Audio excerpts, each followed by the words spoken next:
राष्ट्रपति, अमेरिकी राष्ट्रपति बराक ओबामा आ चुके हैं, तो आइए जरा इन्हें सुना जाए।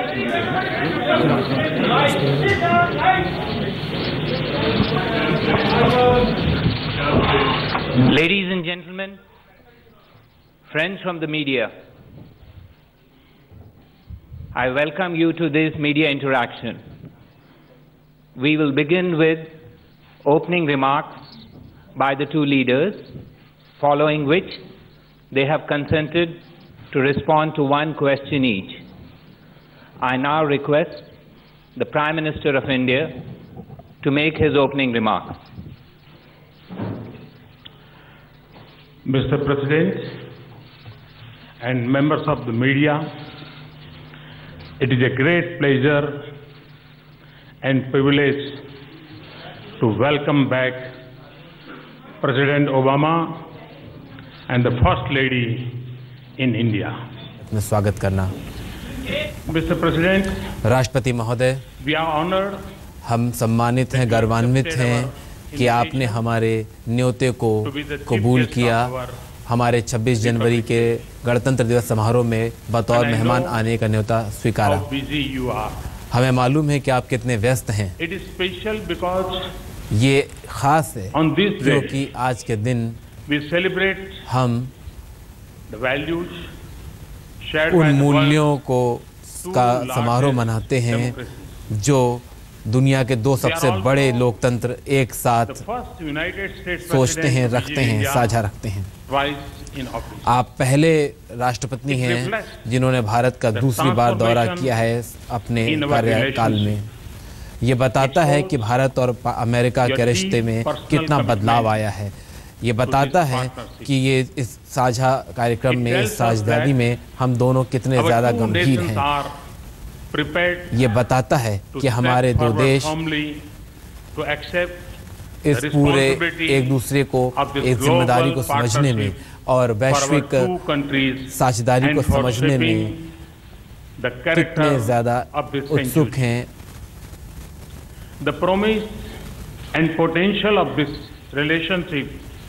इस रिश्ते की शक्ति कभी भी शक के घेरे में नहीं रही। नेचुरल ग्लोबल पार्टनरशिप, ये स्वाभाविक वैश्विक साझेदारी है। More relevant in the digital, ये डिजिटल युग में अब और ज्यादा व्यवहारिक हो चुकी है। Even more in our world for far reaching, changing and wider spread turmoil.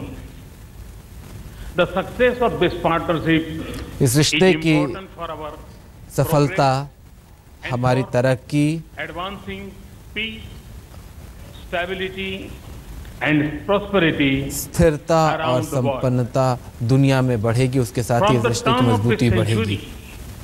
We have begun transforming our relationship, but we have to convert a good start into lasting progress. हमें एक अच्छी शुरुआत को एक लंबे समय तक चलने वाली तरक्की के तौर पर बदलना होगा। Translating our vision into sustained action and concrete achievements. Mr. President, राष्ट्रपति महोदय, in the last few months, पिछले कुछ महीनों में मैंने देखा है एक नया उत्साह और भरोसा हमारे रिश्ते के बीच में आया है। मैं देखता हूँ हमारे रिश्तों में, हमारे संबंधों में एक नई ऊर्जा आई है। और इसकी शुरुआत हुई थी पिछले सितंबर में, पिछले साल, जब मैं व्हाइट हाउस के दौरे पर था।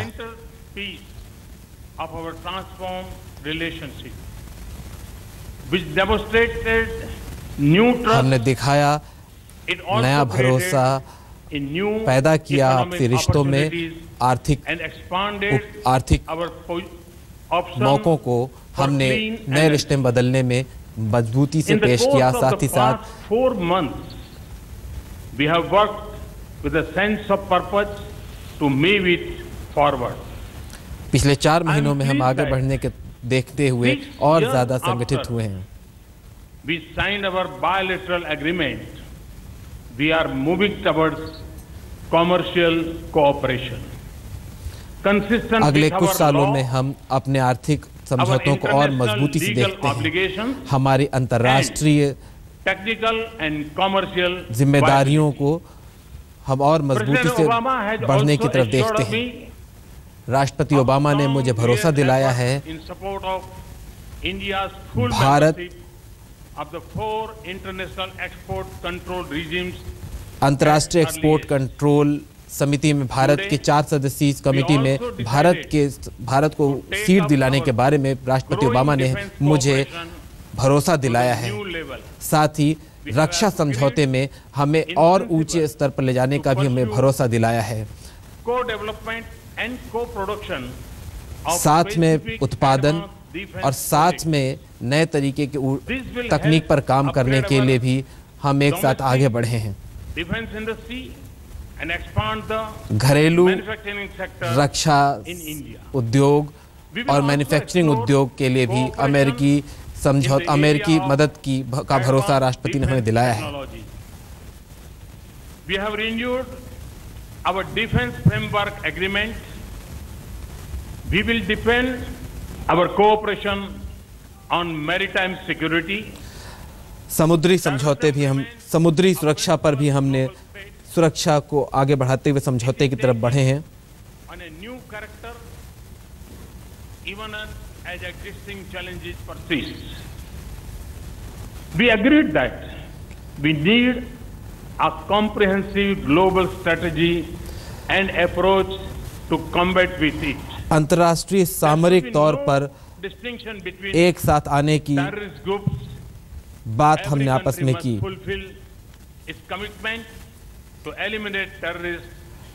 आतंकवाद को खत्म करने के लिए और आतंकवाद को पनाह देने वाली जगहों को खत्म करने के लिए हमने मिलकर बात की।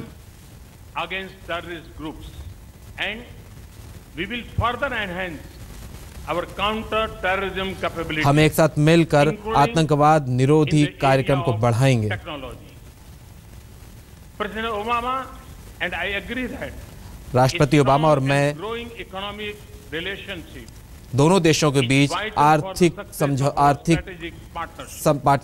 समझौते को बढ़ाने के लिए, पार्टनरशिप को बढ़ाने के लिए सहमत हुए हैं। हम दोनों देशों के बीच में आर्थिक तरक्की को बढ़ाने के लिए डिजिटल टेक्नोलॉजी को जोड़ना बहुत जरूरी है।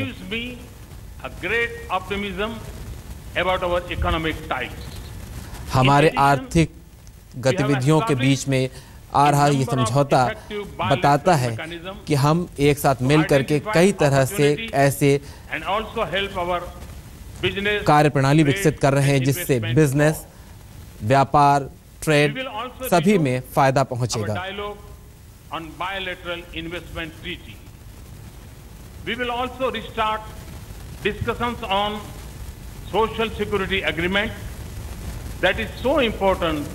हम सामाजिक सुरक्षा के क्षेत्र में भी एक साथ मिलकर काम करने को तैयार हुए हैं।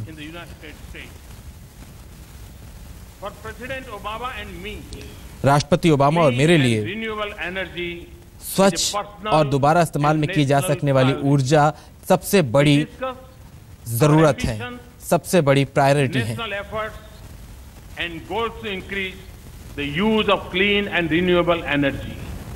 We also agreed to further enhance our excellent and innovative partnership in this area. I asked him इस क्षेत्र में भी हम दोनों एक साथ मिलकर काम करने को राजी हुए हैं। In making renewable energy more accessible and affordable to the world. Renewable energy को पूरी दुनिया के देशों के लिए आसानी से मुहैया कराने के लिए, बंदोबस्त करने के लिए हम दोनों एक साथ राजी हुए हैं। इसके साथ ही साथ विश्व परिकर के भी हम दोनों एक साथ मिलकर काम करने के लिए जारी रखेंगे।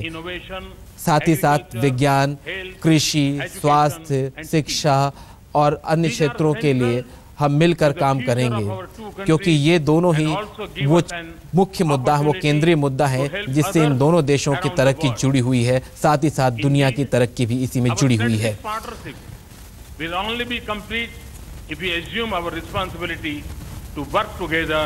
हमारे सामरिक तालमेल एक साथ मिलकर के दुनिया के सामने हमारे पूरे बड़े इलाके में तरक्की को बढ़ाने में मददगार साबित होंगे।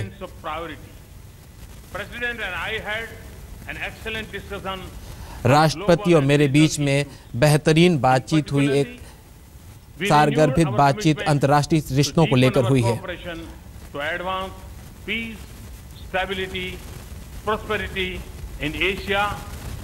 हम दोनों ने मिलकर एशियाई क्षेत्र में, साथ ही साथ भारतीय उपमहाद्वीप के क्षेत्र में शांति सुरक्षा बढ़ाने के लिए बातचीत की है।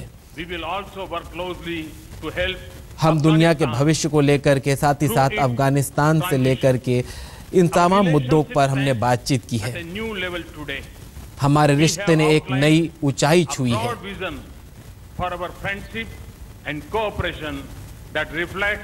The opportunities and challenges of the century.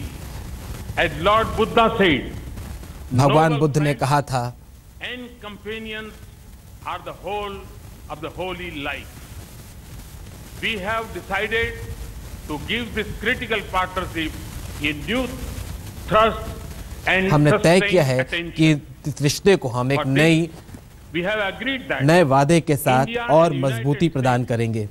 Bharat और अमेरिका को ज्यादातर बार बार आपस में बातचीत करनी होगी। हमें अपने रिश्ते को फिर से जिंदा करना होगा।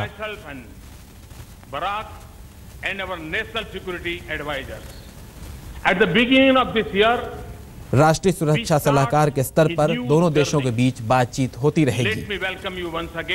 मुझे एक बार फिर बताना है कि राष्ट्रपति ओबामा को भारत में पाकर, भारत में आने का हम फिर से स्वागत करते हैं। आपका बहुत बहुत शुक्रिया।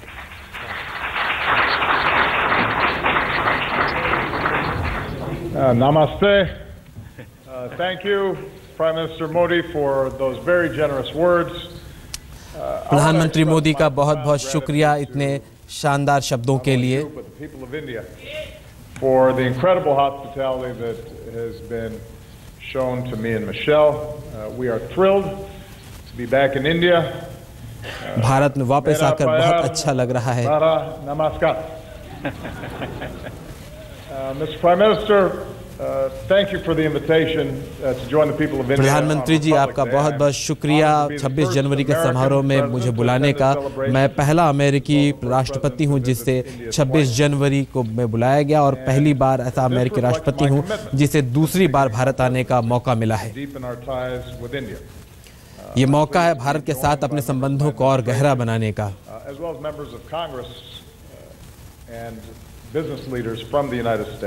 मेरे साथ कांग्रेस के कई नेता और बिजनेस लीडर्स आए हैं ताकि हम भारत के साथ रिश्तों को और बेहतर बना सकें, क्योंकि अमेरिका के साथ भारत के रिश्ते बहुत मायने रखते हैं और अमेरिका के लिए खासकर रिश्ता बहुत मायने रखता है।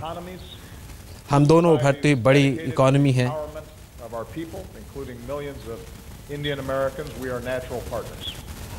अमेरिका में लाखों भारतीय रहते हैं और भारत के साथ हम एक स्वाभाविक साझेदार हैं।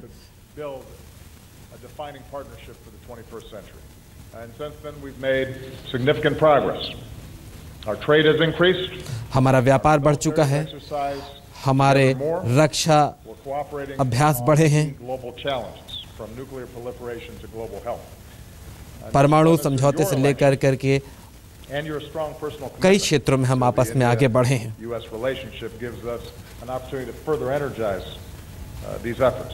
I was proud to welcome you to the White House last fall. Your reputation preceded you. As many of you know, in New York, the Prime Minister appeared in Madison Square Garden. प्रधानमंत्री Madison Square में जब आए थे, सबको मालूम होगा कि एक बॉलीवुड के सितारे की तरह वहाँ पे वो थे और किस तरह से वहाँ पर लोगों ने इनका स्वागत किया था। ये बताता है कि हम दोनों देशों के बीच कितना घनिष्ठ संबंध है। At the White House, we agreed to take this partnership to a new level. We advanced that work today. Prime Minister Modi, thank you for hosting me, including प्रधानमंत्री मोदी, भारत में बुलाने के लिए, मेजबानी के लिए आपका बहुत बहुत शुक्रिया। We need more of those in the White House. But even as this visit is rich with symbolism, we made substantive progress. Prime Minister has already indicated the United States and India have declared a new declaration of friendship that elevates and formalizes our America और भारत ने दोस्ती का एक नया घोषणा पत्र तैयार किया है, जिसमें हम कमिट करते हैं, जिसमें हम ये वादा करते हैं कि हम बार बार ज्यादा मिलेंगे और दोनों देशों के उच्च स्तरीय अधिकारी एक दूसरे से लगातार संपर्क में रहेंगे।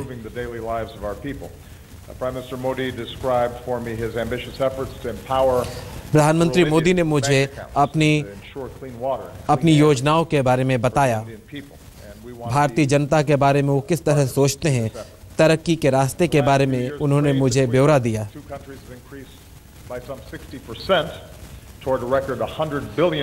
दोनों देशों का कारोबार करीब 60% बढ़ चुका है और 100 बिलियन के टारगेट को करीब टच करने जा रहा है। आज हम दोनों ने एक नई उपलब्धि हासिल की है दोनों देशों के रिश्तों के तौर पर, और ये बताता है कि हम किस तरीके से अपने संबंधों को और बढ़ाने के लिए उत्सुक हैं।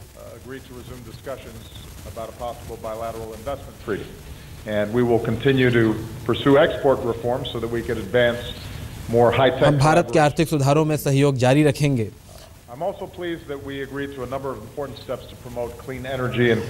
स्वच्छ ऊर्जा के बारे में हम भारत की चिंता से वाकिफ हैं और हम जानते हैं कि भारत को ऊर्जा की कितनी जरूरत है। भारत किस तरीके से स्वच्छ ऊर्जा की तरफ आगे बढ़ रहा है।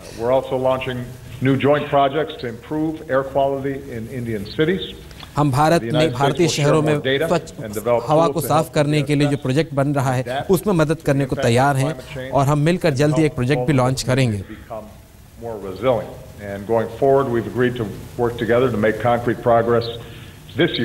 Towards phasing out hydrofluorocarbons under the Montreal Protocol, and the Prime Minister and I made a personal commitment to work together to pursue a strong global climate agreement in Paris.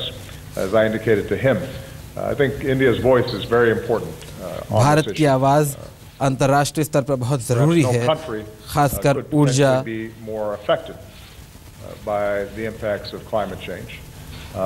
और पर्यावरण को लेकर। भारत उन देशों में से है जो बदलते हुए पर्यावरण से प्रभावित होने वाले बड़े देशों में जिन्हें गणना की जाती है। हमने अपने बीच मतभेदों को भी दूर करने के लिए कोशिश की है और एक महत्वपूर्ण कदम के तौर पर अंतर्राष्ट्रीय स्तर पर अगर देखा जाए तो रक्षा समझौते को देखा जाना चाहिए जो हम दोनों देशों ने मिलकर के तय किया है। एशिया पैसिफिक के लिए हमने एक नए तरीके से अपना एक नजरिया पेश किया है जो दोनों ने मिलकर साझे तौर पर तैयार किया है। मैं प्रधानमंत्री मोदी का शुक्रिया अदा करूंगा भारत के सहयोग के लिए, खासकर अफगानिस्तान में जिस तरीके से भारत ने सहयोग दिया है। हम अफगानिस्तान में अफगानिस्तान के लोगों के लिए भारत के साथ, भारत के सहयोग के साथ आगे बढ़कर उनकी मदद जारी रखेंगे।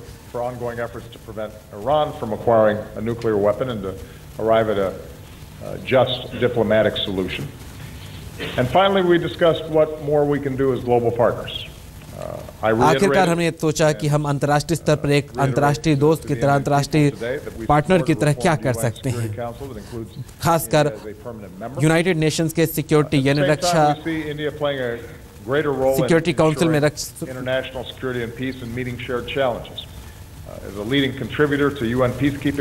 भारत अंतर्राष्ट्रीय शांति फोर्स भेजने में यूएन में सबसे बड़े साझेदारों में से एक रहा है। इन सब को देखते हुए यही नहीं, अंतर्राष्ट्रीय स्तर पर मदद करने में, स्वास्थ्य सेवाओं में मदद करने के लिए भारत की भूमिका अहम रही है। इन सब को देखते हुए हम भारत के भूमिका को बढ़ाने में ध्यान रखेंगे यूनाइटेड नेशंस में। प्रधानमंत्री मोदी, आपका फिर से बहुत बहुत शुक्रिया भारत में बुलाने के लिए, और अच्छा लगा कि आपने हमें यहाँ पर भारत की जनता के साथ सीधे संवाद का मौका दिया। मंगलवार के दिन हम भारतीय जनता से सीधे बात भी कर सकेंगे और ये नई साझेदारी सिर्फ इस वक्त के लिए नहीं है बल्कि ये आगे भी बढ़ेगी।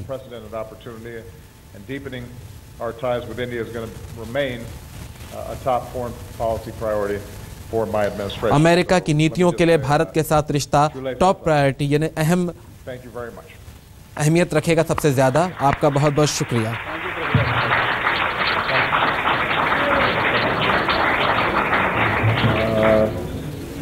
I now call upon Julie Pace of AP to ask her question. Thank you, Mr. President and Mr. Prime Minister. Mr. President, I wanted to ask you about the situations in both Yemen and in Ukraine. On Yemen, you've held up the U.S. counterterrorism campaign there as a model for what you're hoping to achieve in your mission against the Islamic State group. How does the political upheaval in Yemen affect U.S. efforts there? And will it cause you in any way to retool aspects of your broader counterterrorism strategy? And on Ukraine, pro-Russian rebels are again launching new offenses. How at this point can you justify not taking a different approach given that the Minsk agreement has all but failed and sanctions may have had an impact on the Russian economy, but they don't appear to be changing Russia's calculus when it comes to Ukraine? And Mr. Prime Minister, I wanted to go back to climate change. White House officials have said that they hope that the recent U.S.-China agreement can spur countries like India to make similar commitments to cut emissions. I'm wondering if you feel any pressure to take that kind of action because of the China agreement, and can a Paris climate summit produce a substantial result without that type of commitment from India? Thank you. Good. Well, first of all, with respect to Ukraine. पहले हम आपके Ukraine के मामले में जवाब देना चाहेंगे। What I've said consistently is that we have no interest in कि हमारी रुचि ज़्यादातर seeing Russia weakened or its economy in shambles. रूस की अर्थव्यवस्था कमजोर होने के लिए और रूस की अर्थव्यवस्था कमजोर होने पर है promoting a core principle, which is large countries don't bully smaller countries. They don't encroach on their territorial integrity. They don't encroach on their sovereignty, and that's what's at stake in Ukraine. And what we have done is to consistently isolate Russia on this issue and to raise the costs that Russia confronts. Now, when you say that we should take a different approach, Julie, I don't know exactly what you're referring to. I've been very clear that it would not be effective for us to engage in a military conflict with Russia on this issue.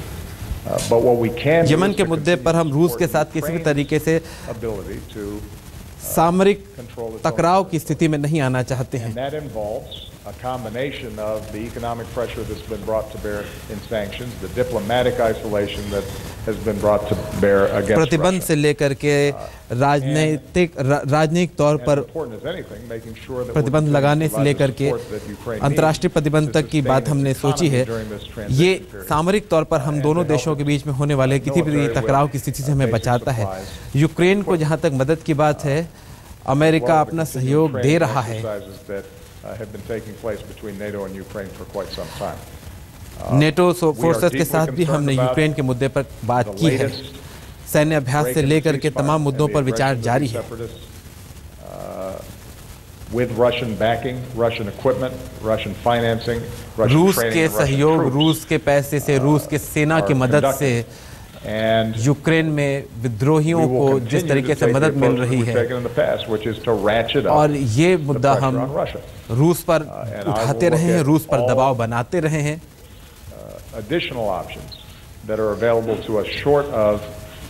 हमने ये भी संप्रेषित किया है, ये बताया है कि दूसरा रास्ता इस बारे में क्या हो सकता है जो अमेरिका उठा सकता है। Our international partners, and particularly European partners, to assure that they stay in lockstep with us on this issue. What we've been very successful at is maintaining unity. हमारे लिए आखिरी रास्ता क्या होगा, इस बारे में भी हमने बातचीत की है। And that's going to be a continuing priority of mine. But ultimately, what I've said before remains true. If Mr. Putin and if Russia are hell-bent on engaging in military conflicts, their military is more powerful than Ukraine's. अगर mister Putin और रूस Ukraine में लगातार सैन्य हस्तक्षेप जारी रखेंगे तो मैं उन्हें बताना चाहूँगा कि दुनिया की कोई भी सेना यूक्रेन की सेना से ज़्यादा मजबूत नहीं रह जाएगी। continue to ये raise the बात costs, even as Ukraine we're के साथ-साथ creating an रूस को भी off-ramp समझनी diplomatically, होगी that eventually the Kremlin starts pursuing a more sensible policy and resolving. उम्मीद करता हूं कि क्रेमलिन से इस पूरे मामले में ज्यादा समझदारीपूर्ण रवैया पेश किया जाएगा और उसे सुलझाने की कोशिश की जाएगी।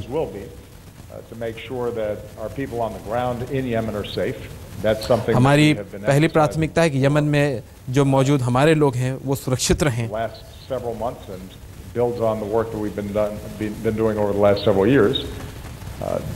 It is a dangerous country in a dangerous part of the world. हमें मालूम है कि ये खतरनाक इलाका है। Maintain our counterterrorism pressure on Al-Qaeda. हम अल-कायदा पर लगातार दबाव बनाए हुए हैं, खासकर यमन में। Doing that. And I saw some news reports that suggested somehow that that counterterrorism activity had been suspended. That is not accurate. We continue to go after. ये बात सोचना गलत है कि हम काउंटर टेररिज्म आतंकवाद विरोधी कार्रवाई में हमने कोई ढील बरती, ये सोच सही नहीं है। To keep the American people safe. अमेरिकी नागरिकों को सुरक्षित रखने के लिए हम हर भरसक प्रयास करेंगे, लेकिन हमें ये समझना होगा and the forces inside of Yemen that are constantly threatening to break apart. Between north-south, between Yemen के अंदर की सेनाएं inside of Yemen, and this is one more वो हमारे अंतर्गत नहीं आती sequence in what has been an ongoing turbulent process inside of Yemen, and what we are advising not just the various factions inside of Yemen, but also working with our partners like the Gulf countries who have impact and influence inside of Yemen. हम Yemen की गतिविधि को लेकर के मध्य पूर्व के देशों के साथ, मिडिल ईस्ट के देशों के साथ भी तालमेल बनाए हुए, ताकि वहाँ की आंतरिक सरकार के साथ मिलकर के हम वहाँ के सैन्य कार्रवाई पे दखल दे कर सकें और वहाँ पर ये तय कर सकें कि यमन के अंदर जो भी राजनीतिक तौर पर समझौता और राजनीतिक तौर पर जो भी मतभेदों को खत्म करने की कोशिश हो सकती है वो जारी रहे, न कि सैन्य समझौता, न कि सैन्य हस्तक्षेप के जरिए। perfect democracy or a island of stability. What I've said is that our efforts to go after terrorist networks inside of Yemen without a occupying U.S. Army, but rather by partnering and intelligence sharing with that local government, is the approach that we're going to need to take. And that continues to be the case. The alternative would be for us to play whack-a-mole every time there is a terrorist actor inside of any given country to deploy US जब कभी भी किसी भी देश के अंदर आतंकवादी घटनाएं होती हैं, so we'll continue to try to refine and fine-tune this model, but it is the model that we're going to have to work with because the alternative would be हर देश में अमेरिका का हस्तक्षेप नहीं हो सकता, हर जगह हम नहीं जा सकते अतिवाद आतंकवाद को खत्म करने के लिए, and cause probably more problems than it would potentially solve. And we're going to have to recognize that there are going to be a number of the countries where terrorists have located that are not strong countries. हमें इस बात को मानना होगा कि दुनिया में ऐसे कई देश हैं जो कि सामरिक तौर पर बहुत मजबूत नहीं हैं। Terrorists typically are not going to be locating and maintaining bases and having broad networks inside of countries that have strong central governments. आतंकी उन देशों में अपने जड़ नहीं बना पाते हैं जहां की सरकारें बहुत ज़्यादा मजबूत हैं, जहां की अर्थव्यवस्था मजबूत है, जहां का ढांचा बहुत मजबूत है। आतंकी जाहिर तौर पर उन देशों को निशाना बनाते हैं जहां पे केंद्र में, जहां के सामरिक तौर पर उतनी मजबूती नहीं है। Resources, and we then have to help in some cases broker political agreements as well. So it is a long, arduous process. It is not neat and it is इसीलिए हमें अंतर्राष्ट्रीय स्तर पर एक ऐसा ढांचा विकसित करना होगा जिस ढांचे में हम आतंकवाद के खिलाफ लड़ाई लड़ सकें और एक दूसरे की मदद कर सकें। That we can maintain the kind of pressure on these terrorist networks even in these kinds of difficult times. और ये हमने साबित किया है कि हम आतंकवादियों पर लगातार दबाव बनाए रख सकते हैं। मैं समझता हूं कि चीन और अमेरिका का जो जलवायु परिवर्तन के संबंध में समझौता हुआ है, उसका भारत पर कोई प्रेशर है क्या? भारत एक स्वतंत्र देश है, उस पर न किसी देश का न किसी व्यक्ति का प्रेशर काम आता है। लेकिन प्रेशर है, प्रेशर इस बात का है कि हम भावी पीढ़ी को कैसी पृथ्वी देना चाहते हैं। क्लाइमेट चेंज इटसेल्फ एक बहुत बड़ा प्रेशर है। ग्लोबल वार्मिंग इटसेल्फ एक बहुत बड़ा प्रेशर है, और जिसके भी दिल में भावी पीढ़ी के लिए चिंता है, आने वाली पीढ़ियों के लिए चिंता है, उनका ये दायित्व बनता है कि वे आज इस क्लाइमेट के संबंध में कॉन्शियस बने, उन रीति नीतियों को अपनाएं ताकि हम भावी पीढ़ी को एक अच्छी जिंदगी दे सके, अच्छा एनवायरनमेंट दे सके। और मैं मानता हूं ये प्रेशर हर देश पे होना चाहिए, हर सरकार पर होना चाहिए, हर व्यक्ति पर होना चाहिए, और उसी प्रेशर को हम समझ पाते हैं और उसी को हम रिस्पॉन्ड कर रहे हैं।